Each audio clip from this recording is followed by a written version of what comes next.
Hello बच्चों, let's see the question. कह रहा है कि the rate of reaction is expressed in different ways as follows. तो कह रहा है कि रिएक्शन कौन सी है यहाँ पे। तो देखिए बेटा, ये रेट ऑफ रिएक्शन दिखाने का तरीका होता है। मान लीजिए, देखिए रेट ऑफ रिएक्शन कैसे दिखाया जाता है। कोई भी रिएक्शन है, अभी मैं एग्जांपल लेके चल रहा हूँ।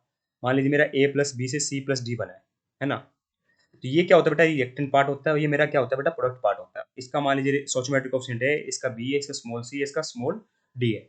तो देखिए बेटा, रेट विद रिस्पेक्ट टू ए लिखना है। तो बेटा ए क्या है, हमारा रिएक्टेंट की तरफ है, तो यहाँ पे क्या लिखा जाएगा, रेट ऑफ डिसअपीयरेंस आएगा। तो रेट ऑफ डिसअपीयरेंस ऑफ ए क्या लिखा जाएगा बेटा, मेरा ये लिखा जाएगा रेट ऑफ डिसअपीयरेंस की बात कर रहा हूँ मैं, किसके, ए के लिए। अभी ए से ही समझेंगे सारी चीज ना, ए के लिए।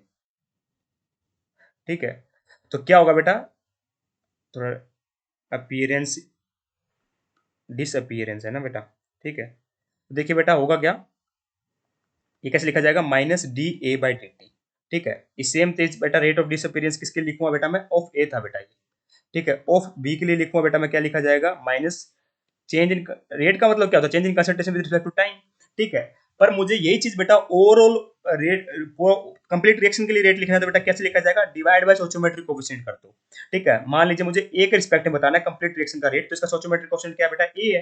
तो रेट ऑफ रिएक्शन क्या हो जाएगा, रेट ऑफ रिएक्शन, और रेट ऑफ रिएक्शन तो बेटा पूरी रिएक्शन के लिए सेम रहेगा, चाहे किसके रिस्पेक्ट में लिखो। मतलब इसके रिस्पेक्ट में लिखोगे तो बेटा क्या आ जाएगा, minus T A by D T, और यहाँ पे स्टोइचोमेट्रिक कोएफिशिएंट इसका स्मॉल है। सेम बेटा किसके लिए, अगर बी के रिस्पेक्ट में लिखो तो minus D B by D T, और यहाँ पे क्या आ जाएगा बेटा, मेरा स्मॉल बी आ जाएगा।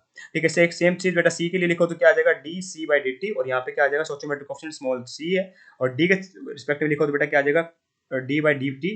ठीक है, ये क्या मैंने पॉजिटिव क्यों लिखा बेटा, क्योंकि रेट ऑफ अपीयरेंस है, वहां पे क्या था, रेट ऑफ डिसअपीयरेंस था। ठीक है, रिएक्टेंट थे बेटा, उनकी कंसंट्रेशन कम हो रही होगी और प्रोडक्ट की कंसंट्रेशन बढ़ रही होगी। ठीक है, इस तरीके से रेट लिखा जाता है। अब देखिए चीज से समझ हो गया आप, ये रिएक्शन कैसे लिखी गई होगी। नेगेटिव का मतलब क्या है बेटा, ये हमारी रिएक्टेंट की साइड आएंगे। पॉजिटिव का मतलब है बेटा हमारे किसकी तरफ आएंगे, प्रोडक्ट की साइड आएंगे। ये चीज क्या है बेटा मेरी, ये चीज है सोशियोमेट्रिक कोफिशिएंट, इससे ये भी समझ गए होंगे आप। और ऊपर क्या दिखा रहा है बेटा, ये दिखा रहा है कि change in concentration with respect to C, change in concentration with respect to D, change in concentration with respect to A, change in concentration with respect to B, है ना। ठीक है, नीचे क्या बेटा, चेंज इन टाइम है। तो मैं लिखूंगा तो कैसे लिखूंगा, अगर आप लिखना चाहोगे तो पॉजिटिव का मतलब, पॉजिटिव वाली चीज क्या आएगी बेटा, प्रोडक्ट की साइड आएगी। तो प्रोडक्ट में क्या क्या आएगा, ए और सी मेरा प्रोडक्ट में आएगा।